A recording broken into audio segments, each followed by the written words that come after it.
नमस्कार दोस्तों, crack UPSC में आपका स्वागत है। जैसा कि आपसे तो पहले बात हो ही चुके हैं, सिलेबस आपको बताया जा चुका है। देन उसके बाद मैंने सबसे पहले स्टार्ट किया था मॉडर्न हिस्ट्री, ठीक है? तो मॉडर्न हिस्ट्री का जो सिलेबस होता है, वो भी आपको अलग से बता दिया गया था, जबकि वो पहले से ही सिलेबस में इंक्लूड था। लेकिन एक चीज़ आपको हमेशा ध्यान रखना है कि जो भी सब्जेक्ट आपको स्टार्ट करना है, उसका जो भी आप नोट्स बनाओगे, उसके पहले उसका सिलेबस आप मेंशन करोगे, यानी कि उसका सिलेबस आप लिखोगे, नोट करोगे, ताकि आपको ध्यान हो। और जब भी आप नोटबुक खोलो, जब भी अपना जो नोट्स बनाए हो वो जब भी खोलो, तो एक बार सबसे पहले सिलेबस पे ध्यान ज़रूर दो। इसलिए ज़रूरी है कि कोई भी सब्जेक्ट हो, उसके पहले वाले पेज पे आपका सिलेबस उस सब्जेक्ट का मेंशन होना चाहिए, लिखा हुआ होना चाहिए, ठीक है? तो चलिए हम आगे चलते हैं। आज जो हिस्ट्री का क्लास है, एक बात और है, कई लोग परेशान होते हैं एनसीईआरटी की बुक को लेके, ठीक है? एनसीईआरटी का बुक जिन्हें बिल्कुल भी जो टच में नहीं रहा है, 10th तक जो हिस्ट्री ज्योग्राफी वगैरह नहीं पढ़ा है, एकदम बिल्कुल ही मतलब बिल्कुल ही ध्यान नहीं दिया है, वो थोड़ा सा बेसिक जानकारी के लिए अपने वो बुक रीड कर सकता है एनसीईआरटी का, बाकी ज़्यादा ज़रूरत नहीं है। जो आपको क्लास का नोट्स प्रोवाइड कराया जाएगा, उसमें जो भी चीज़ें इंपॉर्टेंट होंगी वो इंक्लूड होंगी। बाकी अगर जो कोई चैप्टर अलग से पढ़ने की ज़रूरत पड़ेगी एनसीईआरटी की, तो वो आपको बताया जाएगा, ठीक है? अगर जो आपको चाहते ही कुछ अच्छा लग रहा है, मन कर रहा है कि नहीं एनसीईआरटी पढ़ लेना चाहिए, ठीक है? तो वो आप ध्यान दे सकते हो, उसमें कोई दिक्कत नहीं है। लेकिन बस एनसीईआरटी बेसिक समझ के लिए है और कुछ नहीं, ठीक है? आगे आपको उससे कहीं ज़्यादा आगे पढ़ना होगा, एनसीईआरटी से बस काम नहीं चलेगा, ठीक है? और अगर जो नहीं भी पढ़ते हो तो कोई प्रॉब्लम नहीं होगी, ठीक है? अगर जो बेसिक नॉलेज है आपको, तो मेरा यही मानना है, यही सजेशन है कि आप ध्यान किसी और चीज़ पे दो, एनसीईआरटी पे ज़्यादा वक्त बर्बाद ना करो। और जो ज़रूरी टॉपिक रहेगा, मैंने पहले भी बताया, अब भी, कि जो ज़रूरी टॉपिक होगा उसका जो भी एनसीईआरटी का बुक जो भी पढ़ना होगा, जो ज़रूरी होगा उसको बता दिया जाएगा, वो आप पढ़ लेना जो कंपलसरी होगा, बाकी ज़्यादा ज़रूरत नहीं है। चलिए हम लोग आगे चलते हैं। जैसे कि हम लोग पिछला जो भी क्लास में किए थे वर्क, वो एक बार ध्यान देंगे कि हमने क्या क्या किया था। हमने मॉडर्न हिस्ट्री में उसका जो सिलेबस था एक बार विस्तार से हमने देखा था। हमने ये जाना था कि मेंस में, जो मेंस का सिलेबस है, जो मेंस का एग्ज़ाम होगा, उसमें वर्ल्ड हिस्ट्री, मॉडर्न इंडिया और कल्चर, ये तीनों इंक्लूड होंगे, यानी कि और सारा हिस्ट्री का पार्ट नहीं उसमें इन्वॉल्व होगा, ठीक है? ये बात ध्यान रखेंगे। दूसरा हमने बात करी थी ब्रिटिश विस्तार के बारे में। उसके आगे हमने लिखवाया था आर्थिक नीति, प्रशासनिक नीति, ठीक है, सामाजिक नीति, ठीक है, और हमारा जो विरोध था, ये हमने कॉन्सेप्ट दिया था थोड़ा सा कि हमें यही सारी चीज़ें आगे चल के टॉपिक पढ़नी है, ठीक है? तो स्टार्टिंग में जो बिपिन चंद्रा का बुक है, ठीक है, जो लोग भी पढ़ेंगे, पहला चैप्टर पहले रीड नहीं करेंगे, दूसरे चैप्टर से ही बुक रीड करेंगे बिपिन चंद्रा का। पहला चैप्टर हाथ नहीं लगाएंगे क्योंकि वो समझ में नहीं आएगा, ठीक है? क्योंकि वहाँ जो मध्यकालीन हिस्ट्री है, वहाँ उसका द एंड होता है, ठीक है? इसलिए वो पहले चैप्टर में उसका एंडिंग पॉइंट बता दिया है, ठीक? तो वो आपको नहीं पढ़ना है। दूसरा चैप्टर जो ब्रिटिश विस्तार है, उसको आपको देखना है, उसको आपको एक बार रीडिंग लगानी है, ठीक है, बिपिन चंद्रा का।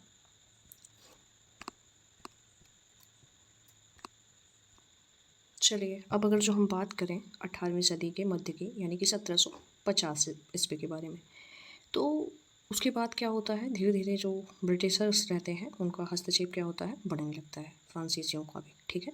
तो उसके पहले ही 1750 से जस्ट पहले ही उनका स्टार्ट हो जाता है हस्तक्षेप, ठीक है?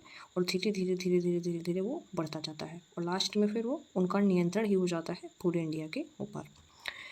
तो चलिए थोड़ा सा बैकग्राउंड जान लेते हैं कि इनका आना क्यों हुआ, इनकी आने की स्थिति कैसे बनी, क्या ऐसी समस्याएं थी जो ये आए और उनको ऐसा कुछ करना पड़ा, ठीक है? तो सबसे पहले हम बात करते हैं अगर जो यूरोपीय देशों का, तो क्या हुआ था, जो यूरोप और एशिया के बीच में जो व्यापार होता था ना, वो वेनिस और जिनेवा के अधिकार क्षेत्र में आता था।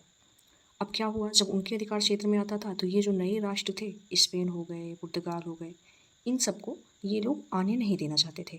तो जाहिर सी बात है, जब हमें जो काम करना है, रास्ता अगर जो कोई है उसको कोई ब्लॉक करके रखा है, तो हमें दूसरा रास्ता निकालना पड़ेगा। तो उनको भी क्या करना पड़ा, दूसरा रास्ता तलाशना पड़ा। अब जस्ट उसके लिए क्या करना पड़ा, उस टाइम जो 15वीं सदी चल रही थी, उस टाइम में वहाँ कुछ परिवर्तन हो रहा था, ठीक है? और वो उन लोग का जो दिमाग था वो काफ़ी अच्छा था इन सब मामले में, जैसे कि जहाज़ बनाने में, जो पानी का जहाज़ था। तो क्या हुआ, जब अब लैंड वाला ऑप्शन बचा नहीं, भूमि वाला रास्ता बचा नहीं, तो उन्हें पानी का ही तलाशना था। तो उस टाइम जो ये जहाज़ों का निर्माण था, उसमें बहुत सारे अच्छे परिवर्तन हो रहे थे। मतलब कि उसको और बेहतर ढंग से बनाने का प्रयास ये लोग कर रहे थे और उसमें सक्षम भी ये हो ही रहे थे। तो जब जहाज़ का निर्माण हो गया, ठीक है, ये लोग उसको दिन प्रतिदिन बहुत अच्छा बनाते गए, तो वहाँ के जो भी शासक रहे होंगे, उनसे कुछ लोगों ने परमिशन माँगा कि हमें नए नए रास्ते की तलाश करनी है व्यापार के लिए। जो भी व्यापारी रहे होंगे, जो भी इच्छुक रहे होंगे उस चीज़ के लिए। और पहली बात ये कि जो लोग देखते हैं कि अगर जो कोई काम कर रहा है और उससे बहुत ज़्यादा प्रॉफ़िट है, तो उनके मन में भी ऐसा आता है कि हमें भी ये काम करना चाहिए, ठीक है। तो उनको भी लगा कि व्यापार में तो बहुत ज़्यादा फ़ायदा है और मसाले वगैरह यहाँ पे तो ईज़िली मिल जाते थे बहुत अच्छे से। और आपको तो पता है कि खाने के टेस्ट में मसालों का कितना योगदान रहता है। तो उन लोगों ने भी परमिशन लिया। अब भाई शासक वहाँ के परमिशन भी क्यों ना देते? क्योंकि पहले का टाइम क्या था, राजतंत्र था। तो राजतंत्र में कैसे काम चलता था? रेवेन्यू से टैक्स वसूलते थे, ठीक है? और उन्हें जहाँ से भी प्रॉफ़िट होता था, तो वो उनका इनकम हो जाता था। तो अच्छी बात है, अगर जो ये लोग कहीं दूसरे रास्ते का तलाश करते और नई-नई चीज़ें लाते, तो इससे क्या होता? वहाँ के जो शासक थे उनका भी प्रॉफ़िट होता, प्लस वहाँ पे ले जाके जो सारे प्रोडक्ट वहाँ पे वो बेचते, वहाँ के लोगों को उपलब्ध होते। एक तरह से कोई भी प्रोडक्ट किसी को मिल रहा है, तो वो एक तरह से हमारे लिए संसाधन है, उसका हम इस्तेमाल करेंगे, ठीक है? तो इस तरह से क्या हुआ, उनको परमिशन मिला नए रास्ते ढूँढने के लिए। तो फिर क्या हुआ, स्पेन से कोलंबस जी निकलते हैं और पुर्तगाल से वास्को डी गामा निकलते हैं, ठीक है। दोनों लोग को इंडिया का ही खोज करना था। और एक बात और आप लोग ध्यान देंगे, अफ्रीका जो महाद्वीप है, यूरोप है, एशिया है, इन तीनों का तो आपस में जुड़ाव था किसी न किसी तरीके से। यहाँ पे आपस में कहीं न कहीं से व्यापार तो होता था। लेकिन जो उत्तरी अमेरिका है, आप थोड़ा ध्यान लगाइएगा उत्तरी अमेरिका कहाँ है, इतना ठीक है। उत्तरी जो अमेरिका है और दक्षिणी अमेरिका है, इनसे इन महाद्वीपों का कोई संपर्क नहीं था, ठीक है। तो क्या हुआ, जब कोलंबस गए तो ज़ाहिर सी बात है वो कहाँ चले गए, अमेरिका में, वेस्ट इंडीज़ के पास पहुँचे, ठीक है। तो उसी को उन्होंने क्या बोला, इंडिया समझा, ठीक है। वहाँ पे जब वहाँ के तट पे पहुँचे, ब्लैक लोगों को देखे तो उनको लगा कि शायद यही इंडिया है, ठीक है। उन्होंने कहीं सुना होगा कि इंडिया के लोगों का कलर थोड़ा-सा ब्लैक टाइप का होता है। अब वो लोग कैसे जानेंगे कि यहाँ के लोगों का कलर कौन-सा ब्लैक होता है, कैसा होता है, कैसा नहीं होता है। तो लोग ब्लैक का मतलब ब्लैक ही समझते हैं, मतलब काला, चाहे डार्क हो या लाइट हो, ठीक है। तो वेस्ट इंडीज़ मतलब कि अमेरिका के जस्ट आस-पास में ही द्वीप है, ठीक है, बहुत सारा छोटा-छोटा, ठीक है। तो वहाँ पे ये पहुँचते हैं, ठीक है, तो उसको ये इंडिया समझते हैं, ठीक है। हो गई उनकी कहानी खत्म, हमें आना है भारत पे। तो यहाँ पहुँचते हैं कौन, वास्को डी गामा। तो सबसे पहले वास्को डी गामा कहाँ पर पहुँचते हैं, अफ्रीका, जो केप ऑफ गुड होप उन्होंने वो बोला था, मतलब अफ्रीका के सबसे नीचे वाले भाग से, ठीक है। पूरा चक्कर लगाते हुए आते हैं, तो अफ्रीका पहुँचते हैं, फिर वहाँ से आते हैं ये इंडिया। इंडिया के कहाँ पहुँचते हैं, केरल जहाँ अभी है कालीकट में, ठीक है, वर्तमान में जहाँ गिरल है, वहाँ के कालीकट पे ये पहुँचते हैं, ठीक है। तो फिर भाई ये आते हैं तो इनका स्वागत किया जाता है, क्योंकि हमारे लिए तो ये नए ही थे, ठीक है। तो नए थे तो कौन आ गया ऐसे, मतलब लोग नए पूरा बढ़िया से सूट वूट पहने हुए थे, हमारे लिए ये सारे ड्रेस भी अच्छे थे, नए थे, तो हमने उनका सम्मान भी किया, ठीक है। और फिर वो क्या किए, यहाँ से अपना ले दे के लौटे और उसका कई गुना इन्होंने मुनाफा कमाया, ठीक है। तो जब मुनाफा कमाए तो फिर अब इनके लिए भाई, जब मुनाफा कमाए तो फिर प्रॉफिटेबल है ही व्यापार। फिर इनका आना जाना क्या हुआ, लगातार सबका लगा रहा।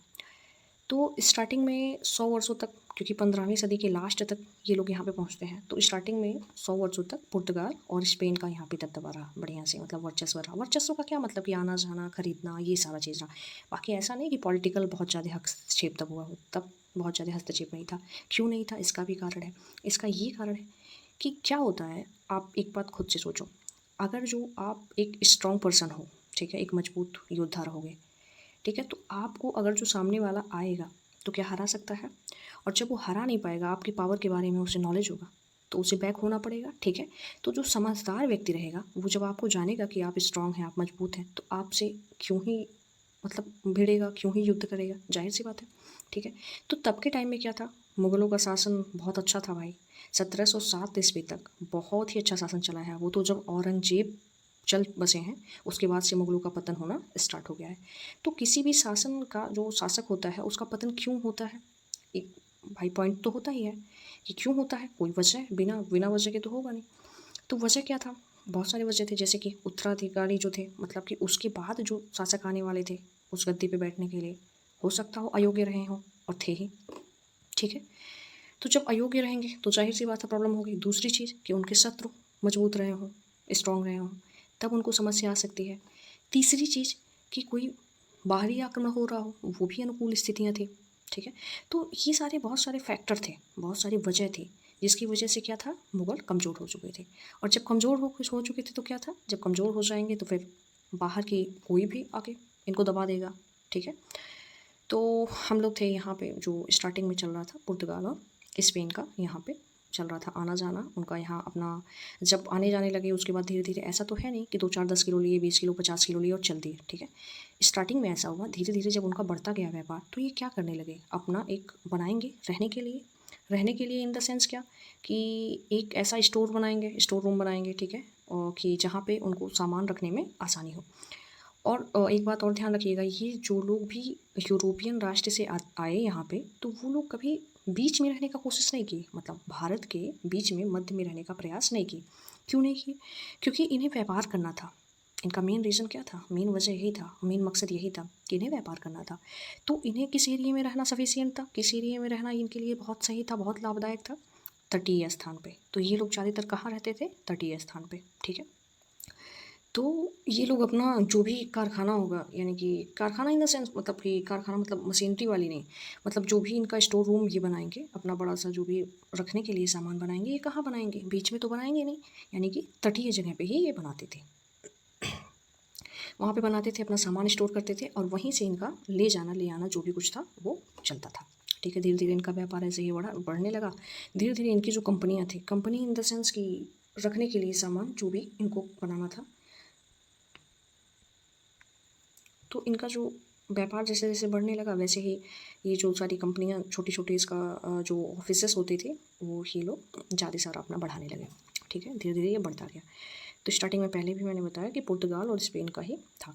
तो जैसा कि अब राष्ट्र जो यूरोपीय राष्ट्र थे, जहाँ फ्रांस, स्पेन, पुर्तगाल, ठीक है, तो वहीं पास में ही, जैसे कि अगर जो हम थोड़ा सा एक तरह से, ब्रिटेन जो है द्वीपीय राष्ट्र टाइप का है, मतलब कि अगर जो आप वहाँ से थोड़ा सा पानी क्रॉस करना पड़ेगा, इंग्लिश चैनल क्रॉस करने के बाद फिर, वैसे भी जब आपका मैप का क्लास होगा तो उसमें बताया जाएगा हर एक चीज़ और आपको याद भी करवाया जाएगा, ठीक है, तब प्रॉब्लम नहीं होगी आपको। अभी आप समझो वहीं आसपास में ही ब्रिटेन भी था। तो जब सारे लोग देखे, अब ऐसा तो है नहीं कि आप अगर जो कोई भी काम करके आते हो, कोई अच्छा काम करते हो, एक बार करोगे, 2 बार करोगे, 3 बार करोगे, बहुत बार करोगे, कोई काम अच्छा हो या बुरा, तो ऐसा तो है नहीं कि कोई जानेगा नहीं उस चीज़ के बारे में, ज़रूर जानकारी होगी। और जानकारी होगी तो अगला भी अगर जो उस योग्य रहेगा तो वो प्रयास करेगा ही, ठीक है। तो उन लोगों को भी इस चीज़ के बारे में नॉलेज हुई, जानकारी हुई, तो वो लोग भी आना स्टार्ट किए, यानी ये बाद में फिर डच का आना हुआ, ठीक है, फ्रांस का आना हुआ और ब्रिटिशर्स का आना हुआ, ठीक है। तो पहले से कौन था, स्पेन थे, पुर्तगाल थे, बाद में कौन आए, डच आए, फ्रांस आए और ब्रिटिशर्स आए, ठीक है। तो बहुत सारी परिस्थितियाँ ऐसी हुई जिसकी वजह से जो स्पेन थे वो कमज़ोर हुए, पुर्तगाल थे वो कमज़ोर हुए, उसके बाद से डच को भी कमज़ोर कर दिए ये लोग मिलके, फ्रांस और ब्रिटेन ने, ठीक है। और डच किसको कमज़ोर किए, इन लोगों को जो पिछले थे, पुर्तगाल हो गया, तो उनका भी मतलब योगदान था, ठीक। तो बाद में कौन से प्लेयर रह जाते हैं, ब्रिटेन के और फ्रांस के, ये सबसे मेन प्लेयर थे यहाँ पे। तो अब इन्हीं दोनों के बीच में संघर्ष होगा, ठीक है।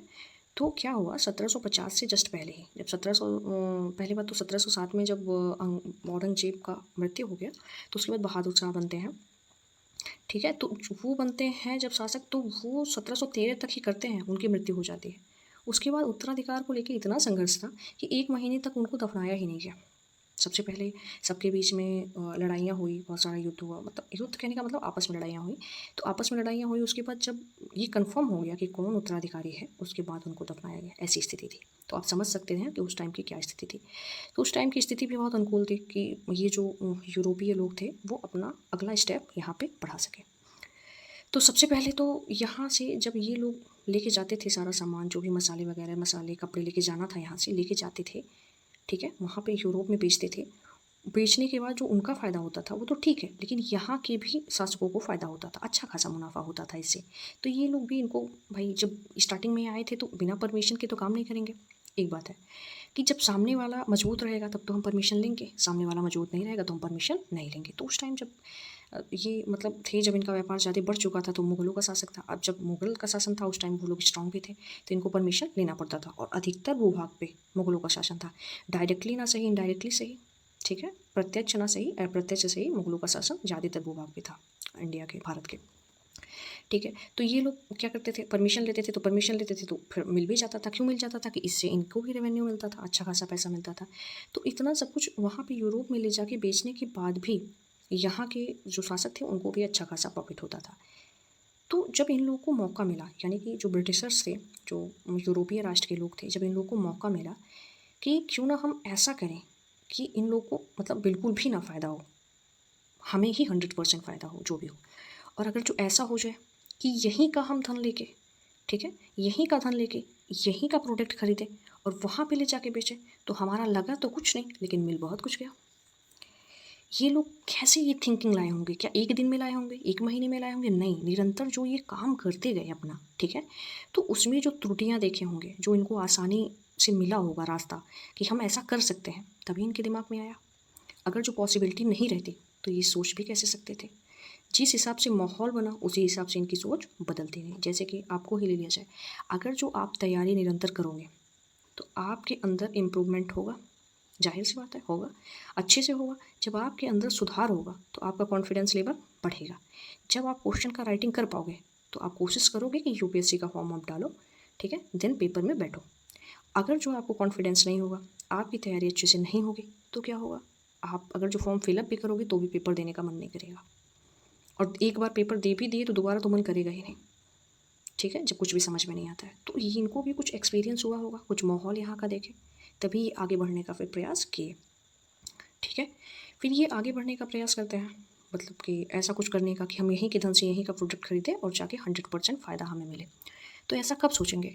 जब शासक से परमिशन ना लेना पड़े, उसका चिंता ना हो कि हमें शासक का भय ना हो, डर ना हो, तभी तो हम ऐसा कर सकते हैं। अगर जो भय और डर रहेगा तो ऐसा कैसे करेंगे कि उसको बिना कुछ दिए कैसे चले जाएंगे, ठीक है। तो वही हुआ। तो 1707 में औरंगजेब की जब मृत्यु हो गई, उसके बाद यहाँ पे राजनीतिक अस्थिरता स्टार्ट हो गई। उत्तराधिकार को लेकर संघर्ष होने लगा। तो क्या हुआ?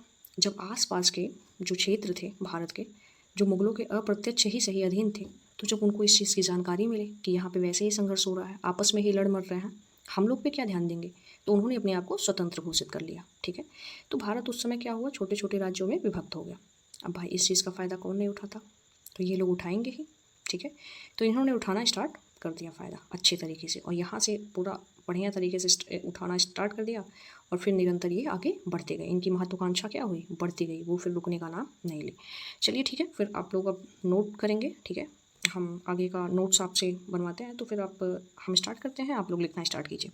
आप लोग हेडिंग डालिए 18वीं सदी का भारत, ठीक है, हेडिंग डालेंगे 18वीं सदी का भारत, ठीक है, हो गया। चलिए ठीक है, पहला लाइन लिखिए, 1707 तक भारत के एक बड़े भूभाग पर मुगलों का नियंत्रण था, ठीक है, हो गया।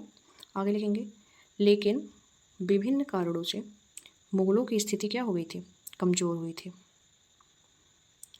ठीक है। पहला लाइन ये है कि 1707 तक भारत के एक बड़े भूभाग पर मुगलों का नियंत्रण था। समझ रहे हैं आप? जब तक औरंगजेब थे तब तक एक बड़े भूभाग पे मुगलों का ही नियंत्रण था। जैसे ही वो 1707 में उनकी मृत्यु हो जाती है, उसके बाद क्या हुआ, उसके बाद अगला लाइन है, उसके बाद विभिन्न कारणों से मुगलों की स्थिति कमज़ोर हुई और भारत में क्षेत्रीय राज्यों का उदय हुआ, ठीक है।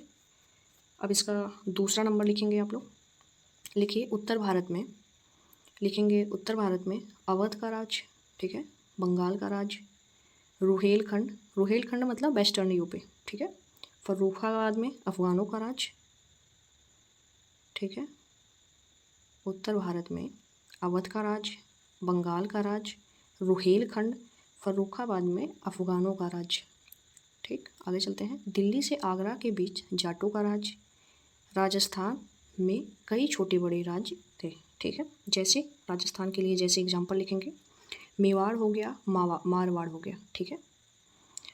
आगे लिखेंगे सिंध का राज्य, पंजाब में राजनीतिक अस्थिरता एवं 18वीं सदी के अंतिम दशक में रंजीत सिंह का राज्य इत्यादि, ठीक। तीसरा नंबर लिखेंगे मराठों की सत्ता, मराठों की सत्ता डैश देके लिखेंगे, महाराष्ट्र, गुजरात, उत्तरी कर्नाटक तथा मध्य प्रदेश के एक बड़े भूभाग पर थी, ठीक। अगली लाइन से लिखेंगे, नंबर 3 में ही अगली लाइन से लिखेंगे, हैदराबाद में निजाम का शासन, कर्नाटक का राज्य, मैसूर का राज्य, मैसूर का राज्य में फिर ब्रैकेट में लिख देंगे जैसे हैदर अली का था और टीपू सुल्तान, ये दो लोगों का था हैदराबाद में, ठीक है, सॉरी मैसूर में, ठीक है, हैदर अली की वजह से हैदराबाद निकल गया। मैसूर का जो राज्य था उसमें हैदर अली थे और टीपू सुल्तान थे। ब्रैकेट में लिख देंगे मैसूर के राज्य के आगे, ठीक है। आगे लिखेंगे केरल भी विभिन्न राज्यों में विभक्त था। हो गया इतना, केरल भी विभिन्न राज्यों में विभक्त था। चलिए अब अगला हेडिंग लिखिएगा आप लोग, 18वीं सदी में भारत की राजनीतिक दशा, ठीक है। देखिए पहला हेडिंग मैंने लिखवाया था 18वीं सदी में भारत, ठीक है, कैसा था। अब अगला ये जो दूसरा है, तो दूसरा हेडिंग लिखेंगे 18वीं सदी में भारत की राजनीतिक दशा। चलिए इसका पहला लाइन लिखेंगे मुगलों का पतन एवं क्षेत्रीय राज्यों का उदय, क्योंकि मुगलों के ही पतन के साथ क्षेत्रीय राज्यों का उदय था। अगर जो मुगलों का पतन नहीं हुआ होता तो बहुत सारे क्षेत्रीय राज्य, छोटे छोटे राज्य नहीं स्वतंत्र हुए होते, ठीक है। इसमें दूसरा लाइन लिखेंगे प्राय भारतीय जो राज्य थे उसमें उत्तराधिकारी को लेकर संघर्ष, ठीक है। तीसरा लाइन लिखेंगे उत्तराधिकारी के संघर्ष के साथ साथ दरबार में गुटबंदी, ठीक है। गुटबंदी का मतलब आप समझ रहे होंगे। गुटबंदी का मतलब कि अगर जो, जैसे कि उस टाइम क्या था, जो राज्य थे, ठीक है, जो मुगल के राज्य थे, मुगल का जो शासन था अच्छा खासा, तो जैसे ही उत्तराधिकारी को लेकर संघर्ष हुआ, तो संघर्ष होगा यानी कि एक इंसान के बीच में तो हो नहीं रहा है, अदर भी लोग होंगे तभी तो संघर्ष हो रहा है। तो कुछ लोग क्या करेंगे, कुछ जो भी वहाँ पे मुगल शासन में जो भी अधिकारी लोग रहे होंगे, कुछ लोग एक गुट में हो गए होंगे, मतलब एक पक्ष में, कुछ लोग दूसरे के पक्ष में हो गए होंगे, यानी कि कुछ लोग एक लोगों का सपोर्टर, कुछ लोग एक लोगों का सपोर्टर। तो ऐसे ही क्या होता था, कुछ कुछ लोगों का ग्रुप बन जाता था, वो उसी को गुटबंदी कहते हैं, ठीक है। उसी लाइन में लिखेंगे मुगलों के पतन के पश्चात भारतीय राज्यों में मराठे, यानी कि जब मुगलों का पतन हुआ तो मराठों का उदय हुआ। उस टाइम मराठे ही फिर उसके बाद शक्तिशाली थे, ठीक है। उनका भी चला अच्छा खासा वर्चस्व, आगे देखेंगे। चलिए चौथी लाइन में लिखेंगे सर्वाधिक शक्तिशाली और मराठों का संघर्ष प्राय भारत के सभी महत्वपूर्ण शासकों के साथ। अब जब बहुत सारे क्षेत्रीय राज्यों का उदय हो गया था, ठीक है, जो स्वतंत्र हो गया था, वो फिर से किसी के अधीन थोड़ी ना होना चाहेगा। तो मराठे उस टाइम शक्तिशाली ही थे भाई। अगर जो आप सीधे सीधे नहीं मानोगे तो टेढ़े से मानोगे, तो सीधे सीधे कोई मानने के लिए तैयार नहीं होता था, तो इसीलिए मराठों के साथ संघर्ष हुआ करता था। अगला लिखेंगे 5वें नंबर का, ठीक है। उत्तर पश्चिम की तरफ से नादिर शाह, ईरान का शासक था, नादिर शाह 1739 में, ठीक है, यहाँ पे हमला किया था, आक्रमण किया था। तो वो लोग ज़्यादातर लूटने के लिए ही आते थे, ठीक है, यहाँ पे बसने के लिए नहीं आते थे। वो लूट के सारा धन दौलत लेके फिर यहाँ से चले जाते थे। 5वें नंबर वही है कि उत्तर पश्चिम की तरफ से नादिर शाह 1739 में और अहमद शाह अब्दाली 1748 से 1767 तक। अहमद शाह अब्दाली तो 4-5 बार किया था, ठीक है, के आक्रमणों के कारण उत्तर पश्चिम एवं उत्तर भारत में राजनीतिक अस्थिरता। फिर से हम 5वां नंबर बोलते हैं, उत्तर पश्चिम की तरफ से नादिर शाह जो कि 1739 और अहमद शाह अब्दाली 1748 से 1767 के आक्रमणों के कारण उत्तर पश्चिम एवं उत्तर भारत में राजनीतिक अस्थिरता, ठीक है। अहमद शाह अब्दाली कौन था, नादिर शाह का सेनापति था। तो जब नादिर शाह नहीं रहा तो अहमद शाह अब्दाली बहुत ज़्यादा तांडव मचा के रखे थे, ठीक है। इवन ठीक है, मराठों के साथ उनका अच्छा खासा संघर्ष भी हुआ था पानीपत में, ठीक है, वो आगे बताया जाएगा। चलिए 6वां नंबर लिखिए, यूरोपियन कंपनियां जो थी विशेषकर ब्रिटिश एवं फ्रांसीसी, उस टाइम ये इन्हीं लोग का ज़्यादा वर्चस्व था।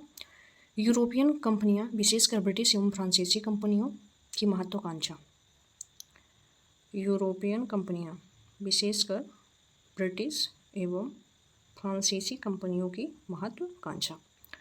नेक्स्ट यानी कि 7वां नंबर हम लोग लिखेंगे, भारतीय जो शासक थे उनकी महत्वाकांक्षा राजनीतिक एकता की कमी। राजनीतिक एकता की कमी क्यों थी, क्योंकि ये संघर्षरत थे। पिछड़ा सैन्य संगठन, यहाँ के जो सेनाओं का संगठन था वो बहुत पिछड़ा था, ये लोग आगे बढ़ ही नहीं रहे थे, परिवर्तन नाम की तो कोई चीज़ ही नहीं थी। तो 7वां नंबर है भारतीय शासकों की महत्वाकांक्षा राजनीतिक एकता की कमी, कॉमा दे के लिखेंगे राजनीतिक एकता की कमी, फिर कॉमा पिछड़ा सैन्य संगठन, ठीक है, इत्यादि, ठीक है। यहाँ तक हो गया।